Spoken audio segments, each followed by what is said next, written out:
All right. So I'm here with Liz and Caitlin to talk about ChatGPT and other things. But first, Caitlin has ChatGPT. Yes. So I saw this really cool article. Something I didn't even think about using ChatGPT for, but in retrospect, ChatGPT is perfect for this. So ChatGPT talks in a kind of monotone, personality-less kind of way, which is actually kind of funny for creating like deadpan humor. And so what you can do is you can have ChatGPT write research articles and stuff for you, fake ones, completely fake. And let's see.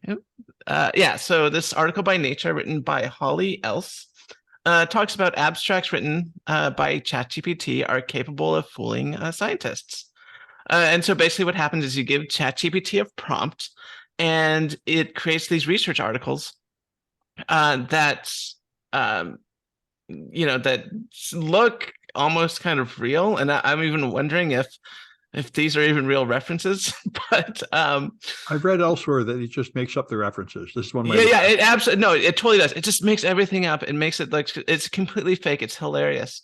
And it's perfect. It's the perfect use for the sort of deadpan, personality-less writing style that ChatGPT generally does. So of course, my first thought was, let's go into ChatGPT and do this. So I asked it, write a research paper with citations, blah, blah, blah. And said, I'm sorry, I'm a language model. I can't do that. It's like, that's unethical. I'm like, okay, I write a fake one then. It's like, I'm sorry, I can't do that. So finally, I'm like, okay, write a silly research paper abstract. And then it worked. So you just have to be creative sometimes. And so I said, this is my prompt. I said, write a silly research paper abstract with citations showing how a temporal encabulator can use Brownian motion to increase the relativistic detection of malware and reduce the effectiveness of ransomware when combined with tachyon attenuation.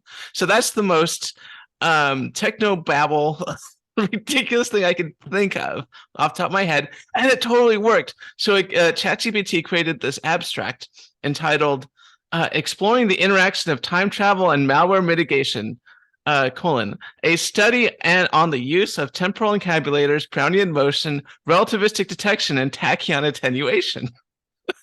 Well, time travel would be the solution for Yes, ransomware. it absolutely would. And it says, yes, in recent years, the threat of ransomware has become an increasingly pressing issue.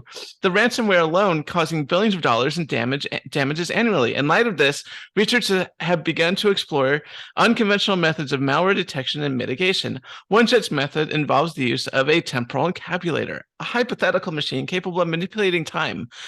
By harvesting the random movement of particles observed in Brownian motion, a temporal encabulator can simulate behavior of malware and detect it in a relativistic manner.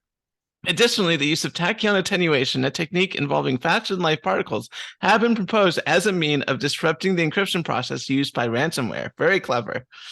While the feasibility of these methods remain in question, the results of this study provide a promising starting point for future research. And it has the fake references, Brownian motion by Albert Einstein in Anodyne Their Physics, the feasibility of time travel by S. Hawking, Physical Review, Stephen Hawking, obviously, ransomware, a growing menace by the FBI Cyber Division, 2019, and tachyon attenuation, a new frontier in quantum computing by JATO, Journal of Future Technology, 2023. And Those all sound very real. yeah, it was ChatGPT put not a real citation. Oh, uh, and then, of course, it has to let us know at the bottom. Please note this is purely fictional and should not be taken as a serious research paper. Also, the references are not real and used just for fun. Thank you, ChatGPT. So it well, it's totally very, works. You can totally use it to create fake techno babble. yes, pretty good technobabble. Yes, it's fantastic. Yeah, maybe. All right. And Liz has got more about ChatGPT making trouble.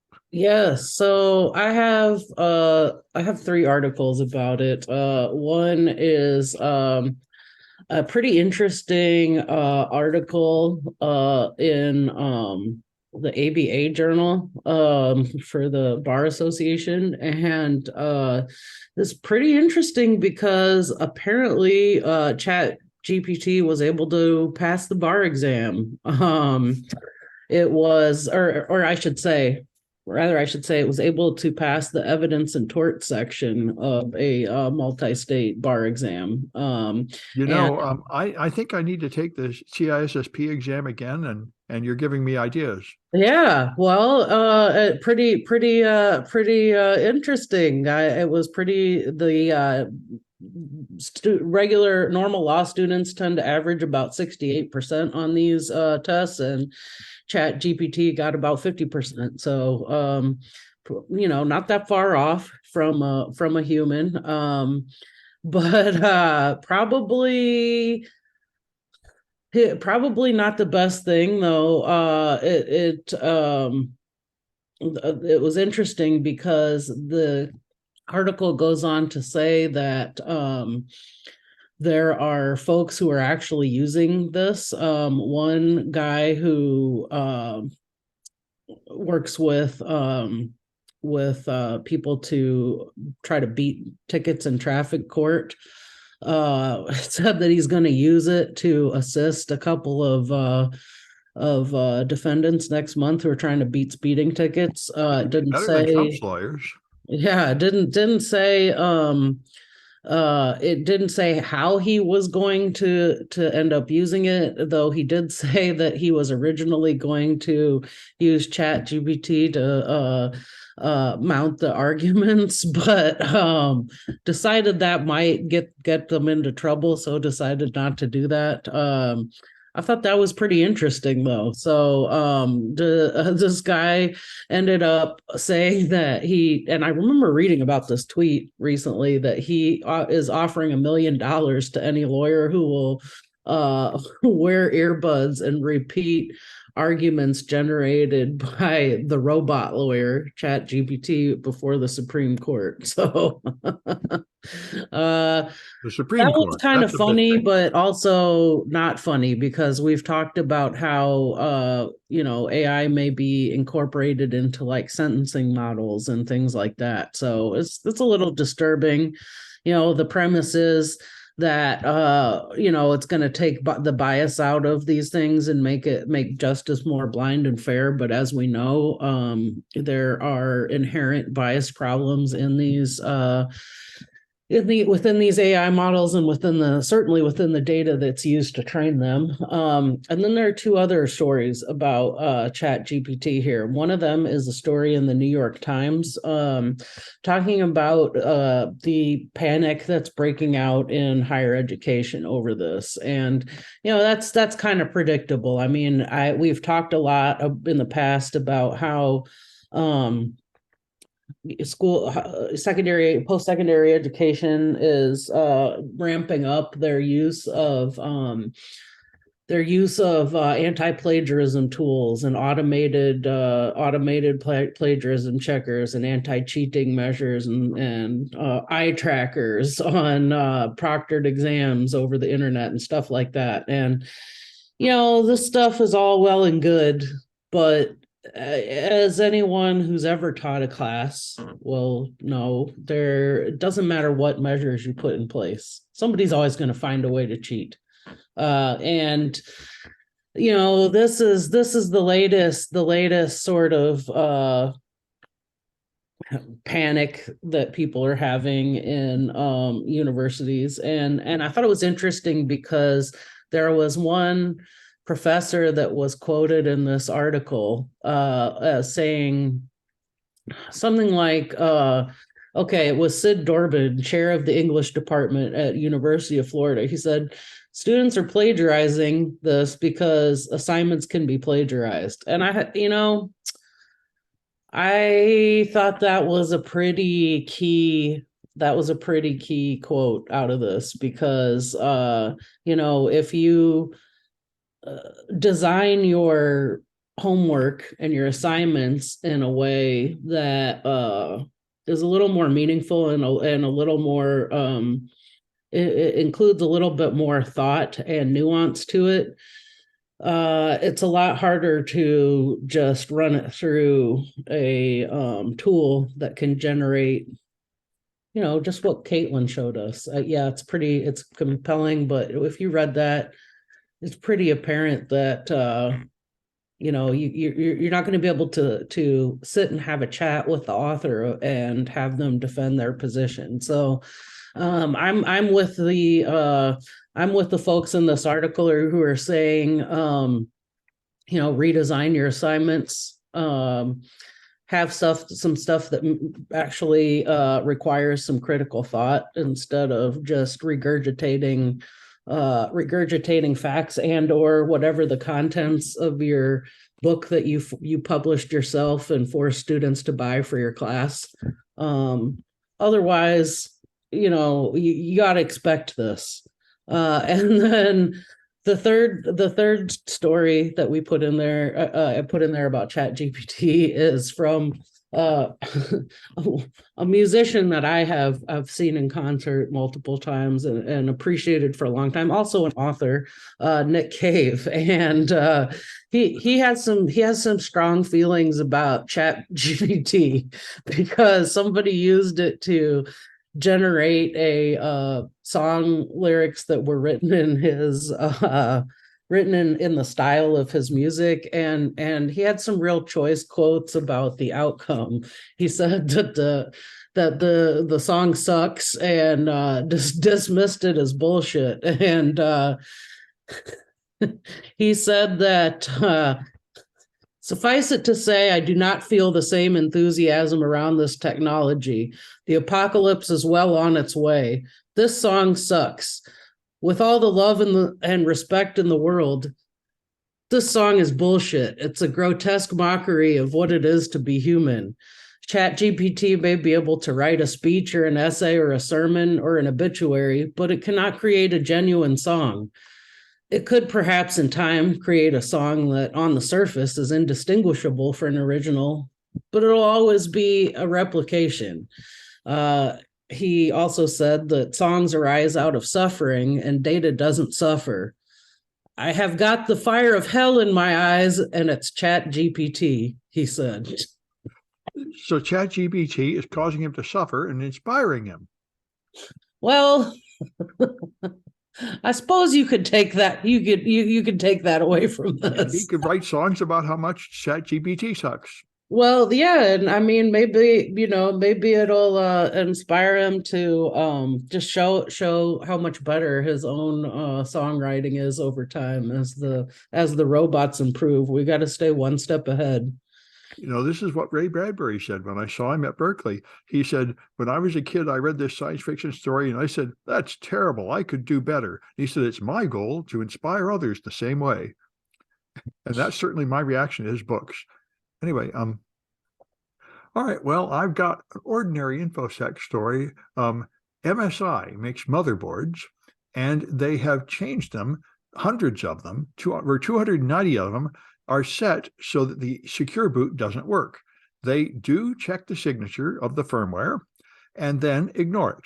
They have a variety of settings, and one of the settings that's not very obvious is set to always execute firmware, whether it passes or not, always execute by default. And the guy was going to test secure boot, so he tried booting an alternative operating system, and they all just booted. And he said, So that's charming. And I know there was a similar vulnerability a few weeks ago where you could actually turn off the secure boot with malware from Windows. So that's a thing to be aware of if you have an MSI motherboard. And all right, let's go back to Caitlin, who's got the touchscreen on a Mac. Yeah, so this might be a thing soon. Let me pull up the article here. Share browser. So Bloomberg has an article written by Mark Gurman.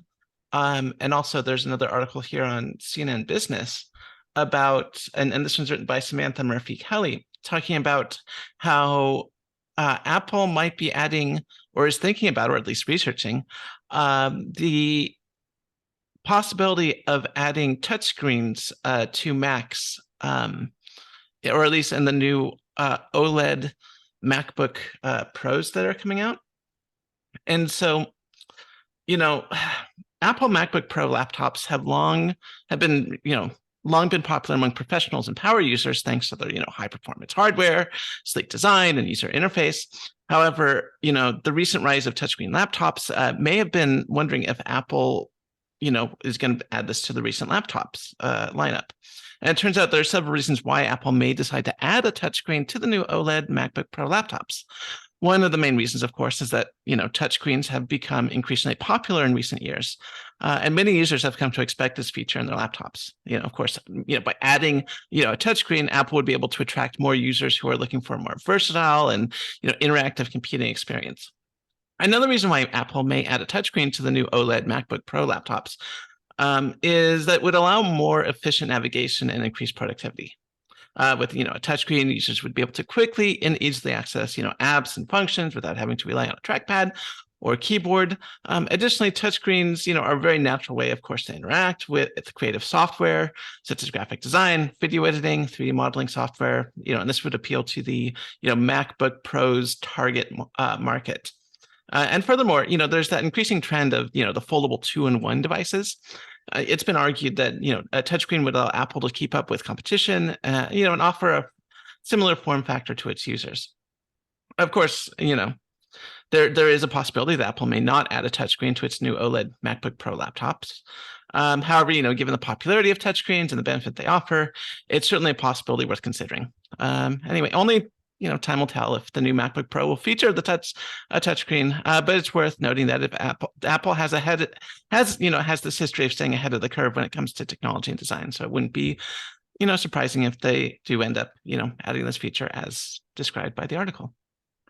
Yeah, I saw articles about this, and they said that Steve Jobs absolutely hated it because he said, you're reaching up and touching the screen seems like fun, but your arm just gets tired and it's useless, and the keyboard is better. And they said, rather than just abandoning it, you ought to just redesign the software experience, user experience to consider that. So we'll see what they come up with. So I used ChatGPT to do the entire segment right there. Of course you did. You're having far too much fun with ChatGPT. I think everybody is. Yeah, now we can say that our podcast was at least in part written by ChatGPT. I don't think it'll be long before a lot of what you watch on TV is just made by AI. Oh, it can be great for humorous content. In fact, let's what's a good sitcom? Unintentionally humorous content. No. What? I need to know a sitcom where I know the names. Let's see. Write a scene for Third Rock from the Sun, where what's the main character from Third Rock from the Sun? John Lithgow character. Yeah. What's his name? Forget. Oh, I have to Google this. Wikipedia. Third Rock from the Sun. I haven't watched sitcoms in forever, but I remember I liked Solomon. Dick's. Okay, yeah, Dick Solomon. Where Dick Solomon talks to Sally Solomon about the joys about winning the sex Olympics.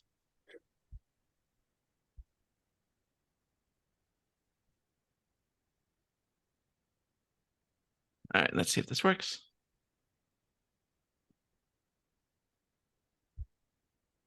Come on, ChatGPT, go.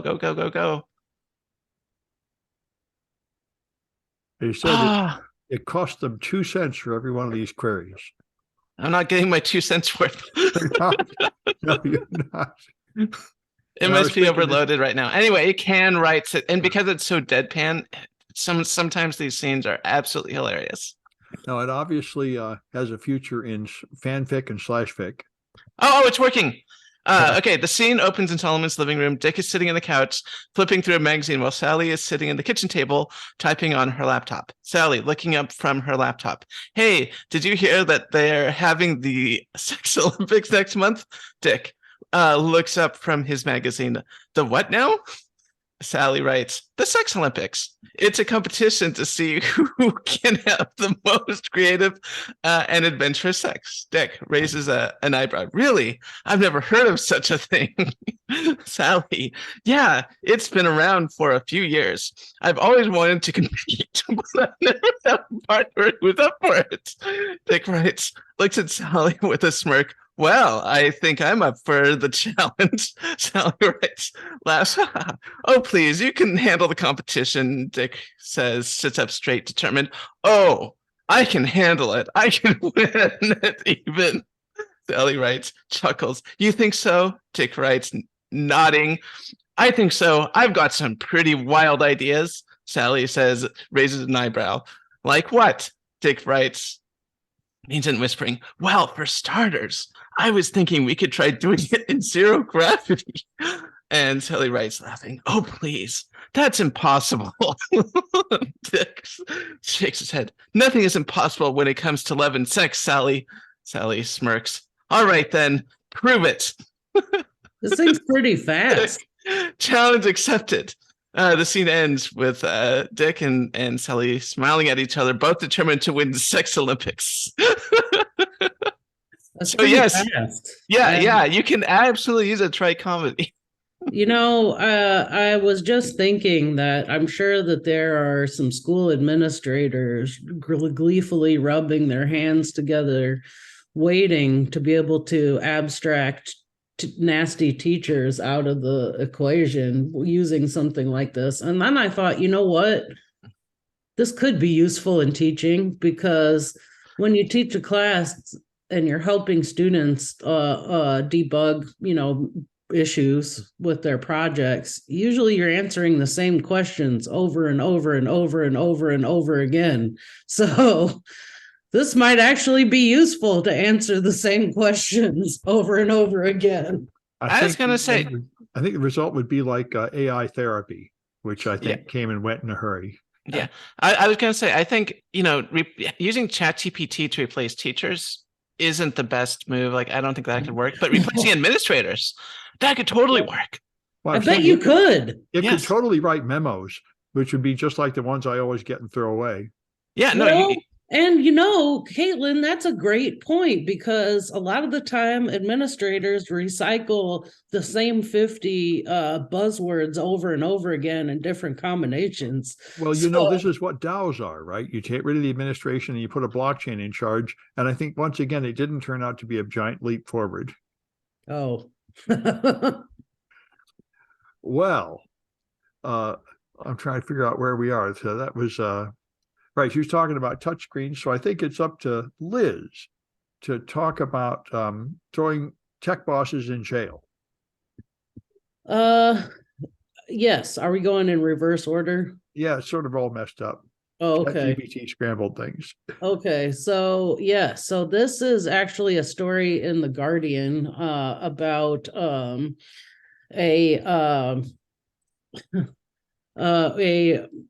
some legislature that is going through Parliament in the UK regarding an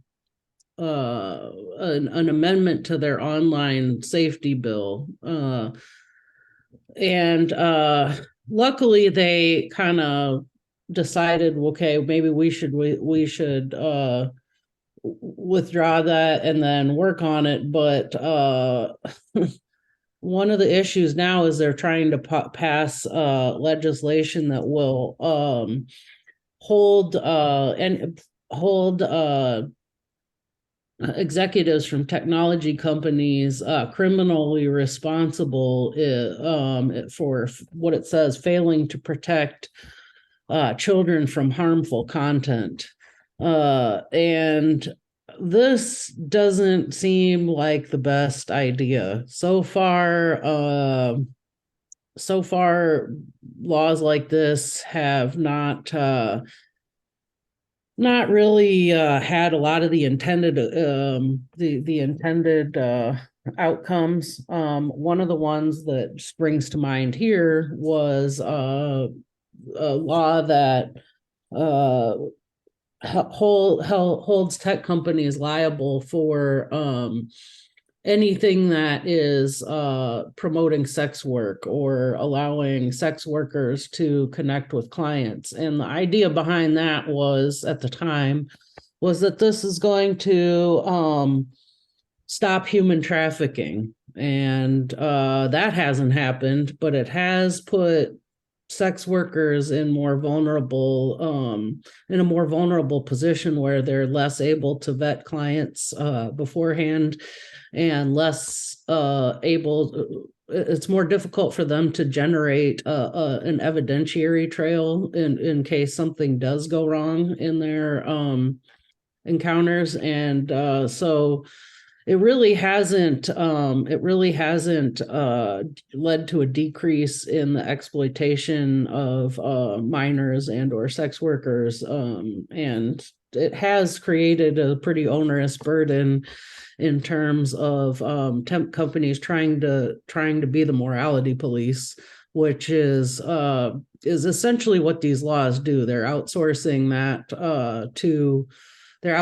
that to these tech companies, which, as we've seen so far, doesn't tend to work out so well in practice. Yeah.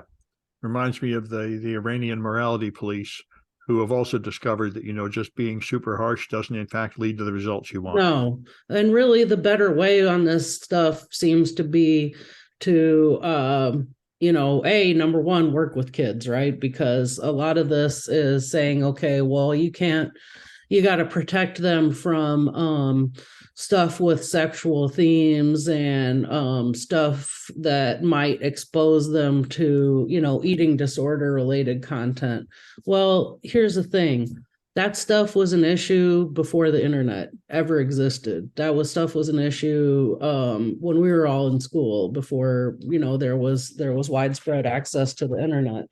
And, I think in terms of like seeking out and disabling child predators, what you got to do is have a more focused efforts on the law enforcement side of that, and have more cops posing as kids on the internet and taking out pedophiles that way. And because otherwise, you can try and try to nerf the world and nerf these websites into compliance, but it's not going to work, especially considering the fact that you've got all of these countries all over the world trying to legislate a global resource.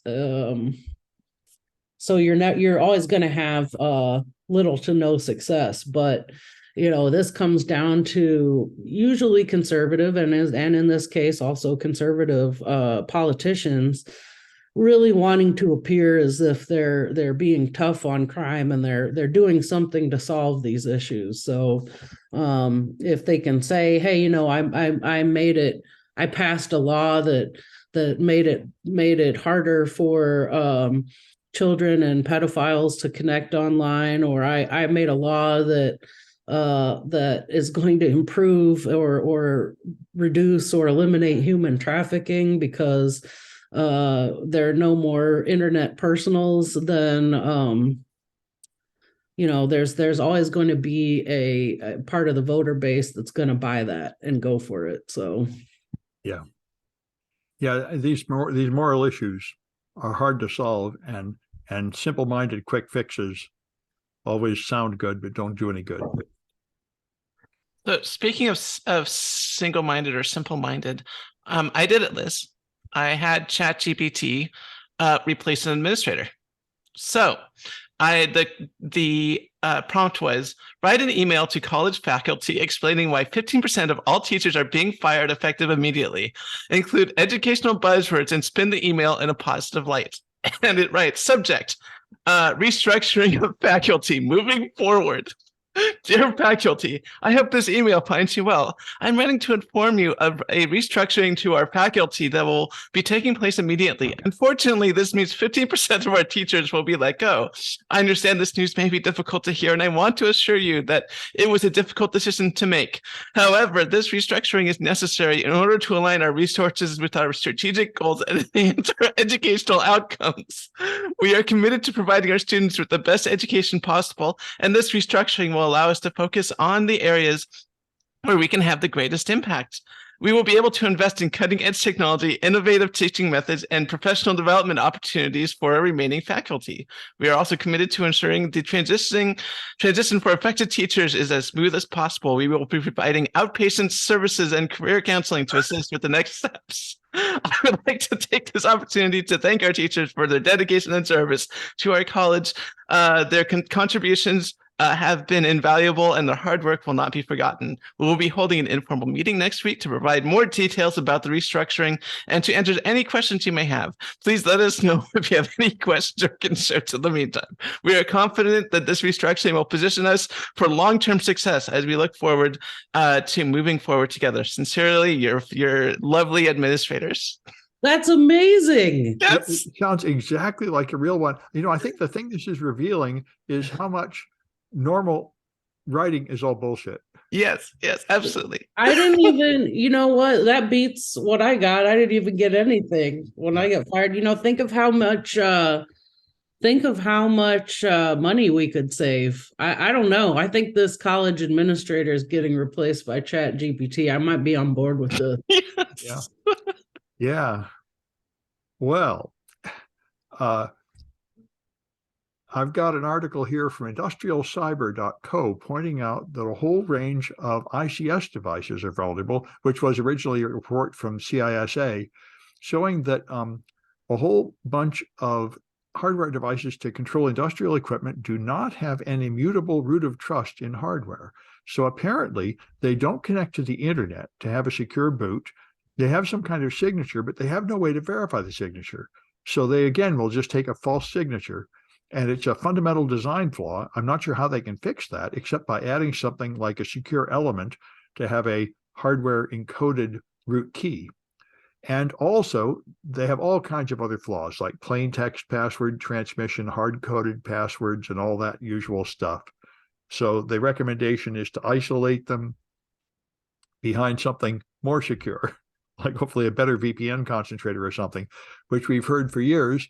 And on the same topic, the next Hack the Pentagon bug bounty is coming up, and this one will focus on their facility control systems, which are probably just as bad as those other ones. And so it's probably a good idea that everybody that is into ICS security can try hacking the Pentagon and see how that works out. So let's see, let's go back to Caitlin with floating point 8. What's that? Right. So I thought this sounded like some new type of floating point arithmetic that was super advanced, like the 8th version. No, it's not. So floating point 32 is what you're probably most used to. It's a 32-bit floating point. Floating point 64 is double float, 64-bit float. Floating point 8 is an 8-bit float.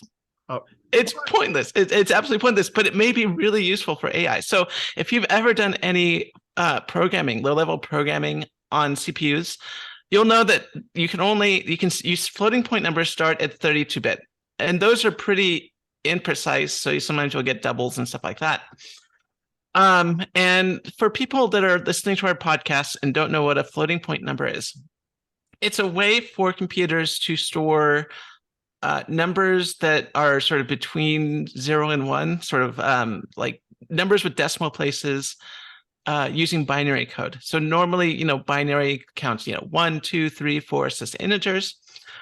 If you want to store something like 6.257, you would have to use something like a floating point number. And this article on from semiconductorengineering.com, written by Karen Heyman, shows, and talking about the floating point 8. Shows an example of 32-bit and 64-bit precision, where you have 1 bit, which is the sign. So if it's positive, it's Zero. It's a 0, and negative if it's a 1. And then it has the exponent, so like 10, 2 to the power of whatever, and then the mantissa, which is the actual sort of number data. So floating point 8 would have either a 4-bit exponent and a 3-bit mantissa, or a 5-bit exponent and a 2-bit mantissa, which sounds absolutely pointless. I mean, you could barely do any sort of precision with that. However, it turns out AI does not need high precision. And it will work perfectly fine with these low precision floating point numbers. Furthermore, it's so much faster using these 8-bit floating point numbers that it could be a real boon. So there might actually be a use for 8-bit, floating point calculations, which is, I never thought I'd ever think of a reason to use it, but apparently AI machine learning can make use of it because it's just not precise. Well, I guess it makes sense. I mean, simple algorithms just use Boolean, and this way you have a little bit more than Boolean cases. Exactly. Yeah. But, not enough that it requires a ton more computing power. I mean, historically, like, generally speaking, integer calculations are the fastest for your computer to do. Floating point is much smaller. In fact, there's specialized floating point hardware inside all your CPUs to handle this, unless you're using something like a really cheap microcontroller, in which case you're out of luck. But it's a much slower process. It's a much more complicated process, and no, it does make sense. The same reason why people write stuff in C, and C algorithms are optimized in assembler to use the bits carefully. You can have a drastic improvement in speed exactly by using direct bitwise computations, as long as you don't mind spending a lot of programmer time to optimize the code. Right. And maybe with these new optimizations, it won't cost ChatGPT 2 cents per query. That's right. That's the all important thing. Yes. All right. And Liz has the lawyers thrown out by Madison Square Garden. I remember reading about this one. Yes. Although, I was just thinking about the last thing we were discussing, and it occurs to me that, we really can't use ChatGPT to replace a college administrator until they can teach it how to embezzle money. So, maybe the future will maybe the future will yield such innovations. Well, that shows that certain human jobs will remain secure. Right. AI. So speaking of AI, this article about lawyers who were barred from Madison Square Garden is one that we have talked about in the past, where these venues utilize AI face recognition software and will boot people out for any number of capricious reasons. But one of them is if they have identified lawyers that work for any law firm that they may have had beef with in the past or in the present, whether these lawyers have been involved with the parent holding companies of the venues or not, and ban them from events. And one that we had reported on in the past was this lady was taking her kids' Girl Scout troop to like Radio City to go see the Rockettes or something for Christmas, and as they're bringing the Girl Scout troop in, the mom gets booted out by security and said, "No, you can't go in here." Well, it turned out she had worked for a law firm that was suing one of the parent companies of the theater. And so even though this lady had not been involved in the litigation, didn't even work in that division, she was banned. And apparently this is a kind of a widespread thing across multiple venues. And this one guy, what was it, Benjamin Nolan, I believe his name was. Benjamin Noren, who's he's an employment lawyer, and his firm is representing ticket resellers in a lawsuit against Madison Square Garden. And this guy, again, not involved in the case, not involved in that particular division, not involved whatsoever, was banned. We showed up to a concert with a ticket and the security turfed him out because the software, facial recognition software, recognized that he worked for a firm that was in litigation with the company, so he was booted out. And turns out, and I love these types of compliance. These lawyers found a law from the 1940s that had been passed in New York that was essentially designed to protect theater critics from being barred entry to these venues, because apparently during the 30s, theater owners would, and before that, theater owners would unceremoniously ban these critics from coming into any performances if they'd ever written anything negative in the newspaper about them. And it makes you wonder how they managed this in an era before computers existed, but apparently they did. And managed, and a critic was tired of getting turfed out, but based on what he thought was unjust discrimination. So he got this law passed in New York State. And so these lawyers dug this law up and are using it to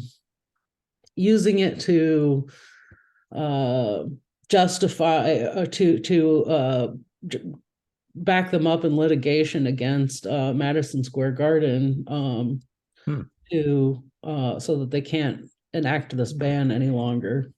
You know, you see these signs saying we can refuse service to anyone, but I guess that's not really true.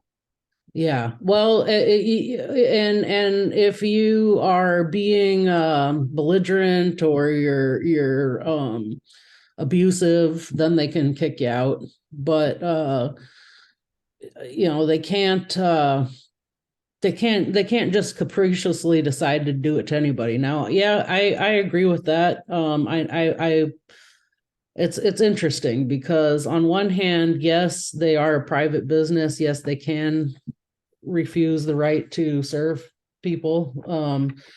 Just like on a platform like Twitter or something, you can decide to ban folks because it's your business and your place. But I think this is going to become more and more interesting, and there's a lot of nuance here because what's to prevent somebody from saying like, okay, well, we don't want any Black people coming to this concert, or we don't want any women attending this lecture, and barring them from attending.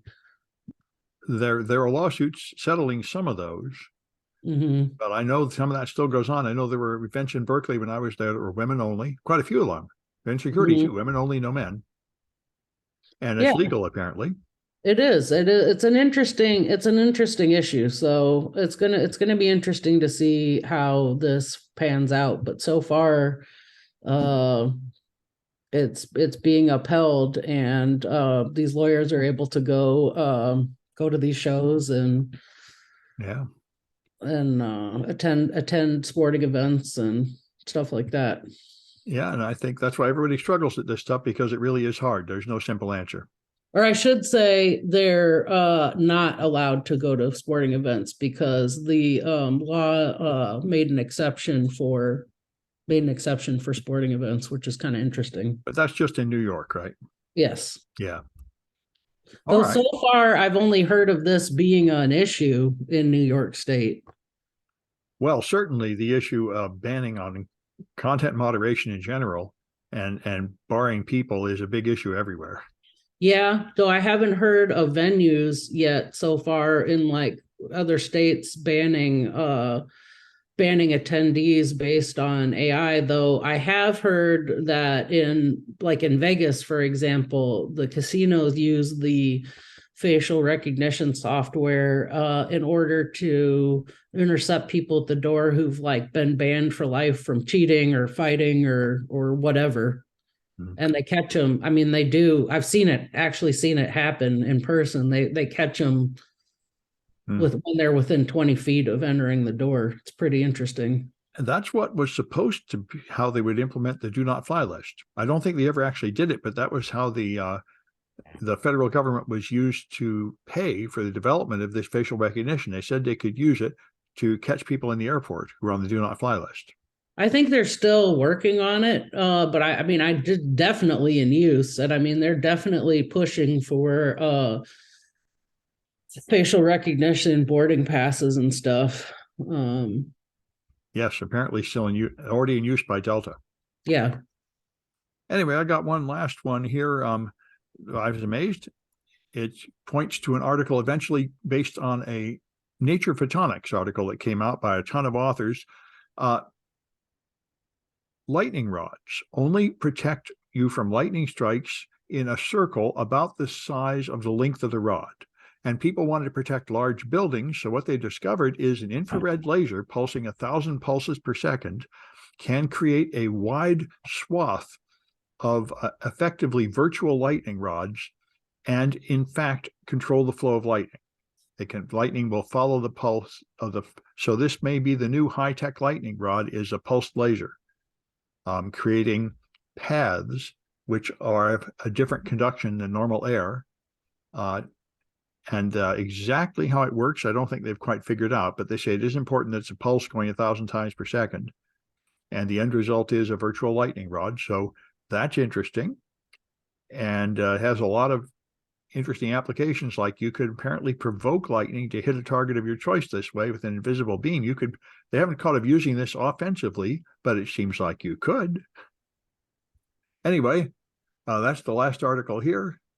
And there's one more thing. I sort of thought you might have one more thing.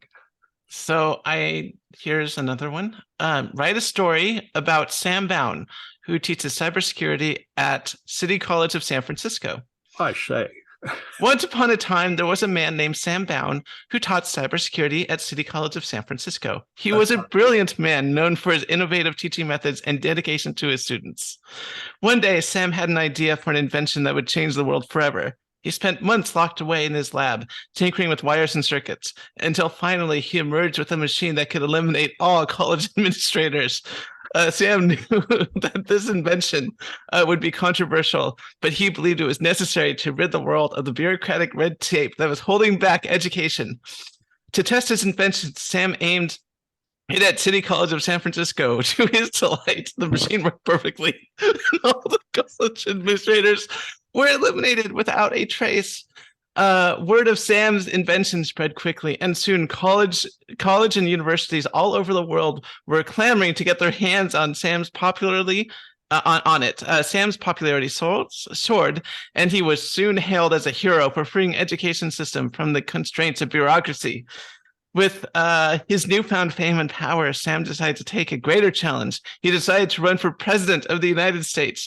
His campaign focused on the elimination of bureaucracy in government and the creation of utopia for all citizens. To the surprise of many, Sam won the election in a landslide.